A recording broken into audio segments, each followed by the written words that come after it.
नमस्ते। मैं हर्षिता हिमांगी कक्षा 8वीं अ की छात्रा। यह मेरे मित्र हैं और यह मेरे दोनों छोटी बहनें हैं। मेरा नाम देवस्मिता है। मेरा नाम स्तुतिमयी है। आज मैं एक कहानी प्रस्तुत करने जा रही हूँ जो कि पंचतंत्र की है, जिसके रचयिता आचार्य विष्णु शर्मा जी हैं। पंचतंत्र एक विश्वविख्यात कथा ग्रंथ है। मैं जिस कहानी को प्रस्तुत करने जा रही हूँ उसका शीर्षक है चार मित्र। इस कहानी में चार मित्र होते हैं, एक बारहसिंघा, एक कछुआ, एक कौवा और एक चूहा। चारों शांतिपूर्वक एक जंगल में रहते हैं। एक दिन क्या हुआ ना, एक शिकारी के जाल में बारहसिंघा फंस गया। तो वह आवाज लगाने लगा कि हे ईश्वर, अब मेरा क्या होगा।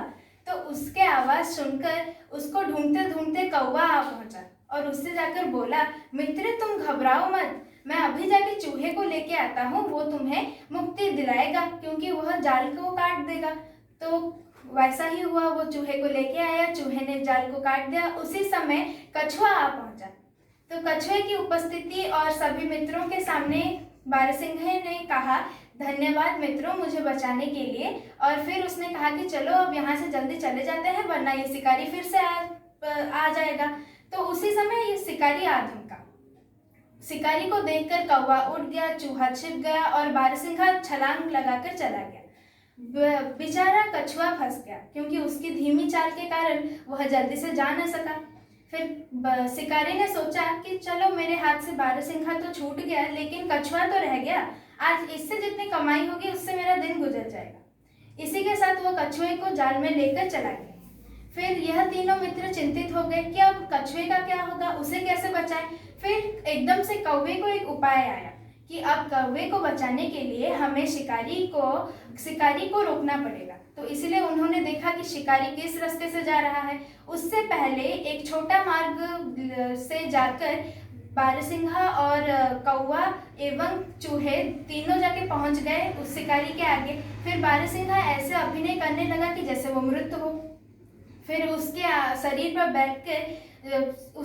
पर बैठ के कौवा उसकी आंख कुरेदना शुरू कर दिया। फिर शिकारी ने जब दूर से यह देखा, उसने सोचा कि अरे ये तो वही बारहसिंघा है जिसको मैंने जाले में लेने के लिए प्रयास किया था। वो जाले में आ तो गया था फिर बच निकला, चलो अब शायद मर गया है, अब तो इसको भी लेके जाऊंगा, कछुआ और बारहसिंघा दोनों हो जाएंगे। फिर वो कछुए को पीछे रखकर आगे बढ़ दिया। फिर एकदम से चूहा आया और कछुए का जाल काट कर कछुए को मुक्त कर दिया। फिर चूहा और कछुआ दोनों मिलकर झाड़ियों के पीछे छुप गए। फिर क्या हुआ ना, बारहसिंघा के आंखों में जो कुरेद रहा था कौवा काका करके उड़ गया क्योंकि शिकारी पास आ गया था। फिर बारहसिंघा एकदम से छलांग मारकर चला गया। तो शिकारी ने सोचा कि अरे ये तो मृत था, ये कैसे छलांग मार के चला गया, अब मृत प्राणी कैसे जीवित हो सकता है। फिर उसने कहा छोड़ो जो भी हुआ हो, अब हम जाके कछुए को लेके जाते हैं। यह कह के उसने घर के लिए जाना का निर्णय लिया। फिर वो जब पीछे देखा कछुए को ढूंढते तो उसने कहा कि अरे कछुए तो दिख ही नहीं रहा है कि कहाँ चला गया ये कछुआ, दूर दूर तक कछुए का नामो निशान नहीं था। तो वह निराश होकर अपने घर चला गया। फिर ये चार मित्र खुशी के मारे जंगल में नाचने लगे। तो इसी में यह कहानी समाप्त होती है। अब इस कहानी के ऊपर मैं तुम्हें कुछ प्रश्न पूछूंगी जिसके उत्तर तुम्हें देने हैं। कहानी में चार मित्र कौन थे? बारहसिंघा, कछुआ, चूहा और कौवा। इस कहानी से तुम्हें क्या शिक्षा मिली?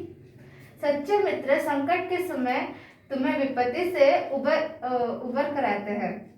सच्चे मित्र संकट के समय हमें विपत्ति से उद्धार कराते हैं, यानी हम संकट के समय उबर जाते हैं। तो यही थी हमारी कहानी। धन्यवाद।